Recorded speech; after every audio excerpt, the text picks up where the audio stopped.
चलिए जानते हैं देवरिया की खास खबर। नमस्कार, मैं विवेक। देवरिया जिला समाज कल्याण अधिकारी जसरवाल लाल बहादुर ने बताया कि सामान्य वर्ग अथवा अन्य पिछड़ा वर्ग अथवा अल्पसंख्यक वर्ग की दशमोत्तर छात्रवृत्ति योजना अंतर्गत शैक्षणिक सत्र 2023-24 में छात्रवृत्ति विवरण तक समस्त कार्रवाई हेतु समय सारणी जारी कर दी गई है, जो छात्रवृत्ति scholarship.up.gov.in पोर्टल पर उपलब्ध है। लार थाना क्षेत्र के एक गांव में एक युवक की बेरहमी से हत्या कर शव धान के खेत में रख दिया गया था। सुबह जब ग्रामीणों को इसकी जानकारी हुई तो भारी भीड़ जमा हो गई तथा इसकी सूचना लोगों ने पुलिस को दी। पुलिस ने मौके पर पहुंचकर छानबीन शुरू कर दी। शव का हाथ पैर बंधा हुआ था तथा सिर को ईंट से कूचा गया था। खेत से करीब 100 मीटर की दूरी पर स्थित एक विद्यालय में खून से सनी ईंट, बरामदे में खून के छींटे तथा विद्यालय के शौचालय की छत पर बैग, जूता, कंबल मिला। आशंका जताया जा रहा है कि युवक की स्कूल में ही हत्या कर शव को घसीटकर खेत में फेंका गया था। देवरिया जिला विधिक सेवा प्राधिकरण देवरिया के तत्वाधान में जनपद न्यायाधीश देवेंद्र सिंह की अध्यक्षता में जनपद न्यायालय देवरिया के सभागार कक्ष में स्वास्थ्य शिविर का आयोजन सम्मानित न्यायाधीश गणों एवं अधिवक्ताओं के साथ किया गया। स्वास्थ्य शिविर का शुभारंभ करते हुए जनपद न्यायाधीश देवेंद्र सिंह ने कहा कि मानवीय जीवन का पहला सुख निरोगी काया है। इसके लिए इस भागम भाग जिंदगी में समय समय पर स्वास्थ्य का परीक्षण कराते रहना चाहिए। उन्होंने कहा कि जीवन के लिए स्वास्थ्य का ठीक होना जरूरी है। इसके लिए मनुष्य को योग करना चाहिए, क्योंकि योग मनुष्य की जीवन का एक अभिन्न अंग है। बिना योग के मनुष्य जीवन ही अधूरा है। एक स्वस्थ शरीर के लिए नियमित रूप से व्यक्तियों को व्यायाम करना चाहिए। आप नियमित कम से कम 15 मिनट का योग जरूर करें, जिससे आपका मन एकाग्र और शरीर स्वस्थ रहे। योग से ही शरीर निरोग रहता है। आधुनिक दौर में लोग काफी तनाव और डिप्रेशन में रहते हैं। तनाव को मूल से दूर रखने के लिए योग ही एकमात्र इलाज है। उन्होंने कहा कि इस स्वास्थ्य शिविर के आयोजन का उद्देश्य लोगों को स्वास्थ्य सुरक्षा के प्रति जागरूक कर निरोग बनाना है। सलेमपुर में गुरुवार की रात को ससुराल पहुंचे एक चौकीदार ने विवाद में अपनी पत्नी को गोली मार दी। घर वालों ने उसे रात को ही जिला अस्पताल में भर्ती कराया, जहां से डॉक्टरों ने उसे रेफर कर दिया। घर वाले उसे लेकर लखनऊ चले गए। महिला का ट्रामा सेंटर में इलाज चल रहा है। इधर पुलिस ने घायल महिला के पिता के बयान पर केस दर्ज कर चौकीदार को गिरफ्तार कर जेल भेज दिया। देवरिया जिला कृषि रक्षा अधिकारी इरम ने बताया कि खरीफ की प्रमुख फसल धान पककर तैयार है तथा शीघ्र ही खरीफ कटाई के उपरांत खेत खाली हो जाएंगे तथा रबी फसल गेहूं तथा अन्य की बुआई प्रारंभ हो जाएगी।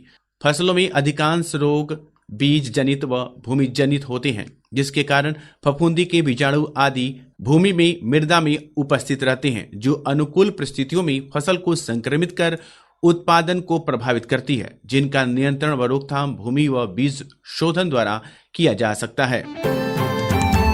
रामपुर खरखाना क्षेत्र की एक पत्नी ने बिना तलाक दिए दूसरी शादी कर देने का पति पर आरोप लगाया है। रामपुर खरखाना थाने पर सुनवाई नहीं होने से पीड़िता पत्नी ने न्याय के लिए पुलिस अधीक्षक को शिकायती पत्र दिया है। बनकटा ब्लॉक के स्वास्थ्य उप केंद्र मिश्रौली और परसिया छितैनी में फाइलेरिया मरीजों को रुग्णता प्रबंधन व दिव्यांगता नियंत्रण के बारे में शुक्रवार को प्रशिक्षित किया गया। इस मौके पर स्वास्थ्य विभाग की तरफ से करमजीतपुर, रमुआपुर, भटौली बुजुर्ग और गौरी बाजार के 23 फाइलेरिया मरीजों को MMDP किट भी प्रदान की गई। फाइलेरिया से ग्रसित मरीजों को उपचार और देखभाल के बारे में बताया गया। इसके अलावा फाइलेरिया ग्रसित अंगों की साफ सफाई के तरीके का प्रदर्शन किया गया। जिला मलेरिया अधिकारी सुधाकर मणि ने कहा कि जिले में फाइलेरिया की 1921 मरीज हैं। हर फाइलेरिया मरीज को साल में एक बार MMDP किट दिया जाता है। इस वर्ष जनवरी 2023 से अब तक 650 फाइलेरिया मरीजों को MMDP किट दिया जा चुका है। शेष बचे मरीजों को भी किट वितरित की जाएगी। भाटपारानी थाना क्षेत्र के चुनकी घाट के पुल से एक 52 वर्षीय महिला ने छोटी गंडक नदी में छलांग लगा दी। पुल के पास मौजूद मछुआरों ने उसे छलांग लगाते देख लिया और तुरंत पहुंचकर नदी से बाहर निकाल दिया। ग्रामीणों की सूचना पाकर पहुंची पुलिस ने पूछताछ के बाद उसके रिश्तेदार को बुलाकर सुपुर्द कर दिया। श्रम प्रवर्तन अधिकारी शशि सिंह ने बताया कि श्रम विभाग में उत्तर प्रदेश भवन एवं अन्य सनिर्माण कर्मकार कल्याण बोर्ड के अंतर्गत पंजीकृत निर्माण श्रमिकों को वर्तमान में वित्तीय वर्ष 2023-24 स्वीकृत आवेदन पत्रों के साथ साथ विगत वर्ष 2020-21 व 2021-22 एवं के भुगतान हेतु लंबित आवेदन पत्रों में भुगतान की कार्रवाई शुरू हो गई है। माह अक्टूबर 2023 में कुल 517 लाभार्थियों को लाभान्वित किया गया है। वित्तीय वर्ष 2023-24 में कन्या विवाह सहायता योजना में प्राप्त 354 आवेदन पत्रों के सापेक्ष 131 आवेदन पत्र व मातृत्व शिशु एवं बालिका मदद योजना के अंतर्गत 166 प्राप्त आवेदन पत्रों के सापेक्ष 71 आवेदन पत्रों की जांच हो चुकी है। ऐसे निर्माण श्रमिक जिन्होंने श्रम विभाग देवरिया में अपना आवेदन पत्र प्रस्तुत किया है वे KYC करा लें तथा जिनका राशन कार्ड में नाम नहीं है वे अपना फैमिली ID अवश्य बनवा लें जिससे उन्हें लाभान्वित किया जा सके। चीनी मिल चलाओ संघर्ष समिति ने बैतालपुर चीनी मिल को चलाने की मांग को लेकर कलेक्ट्रेट में अनिश्चितकालीन धरना शुरू कर दिया। समिति ने SDM को मुख्यमंत्री को संबोधित ज्ञापन देकर पूर्व में की गई घोषणा पर अमल करते हुए चीनी मिल चलाने की मांग की।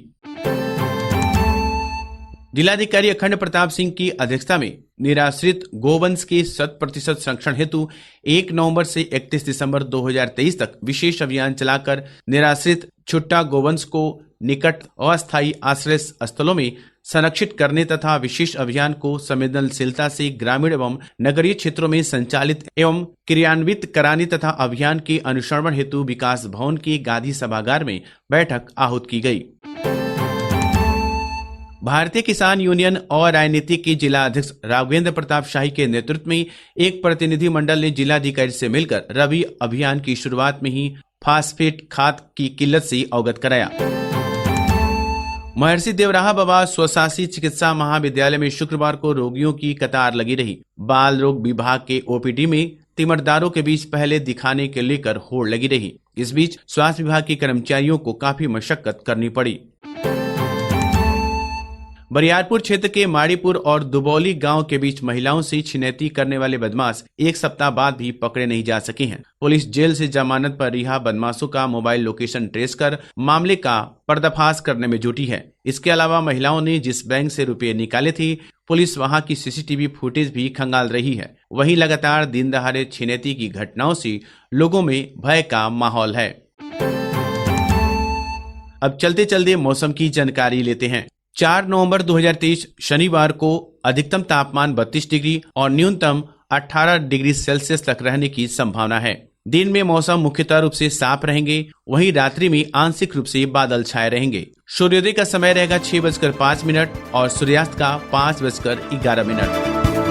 तो ये थी देवरिया की खास खबर। धन्यवाद।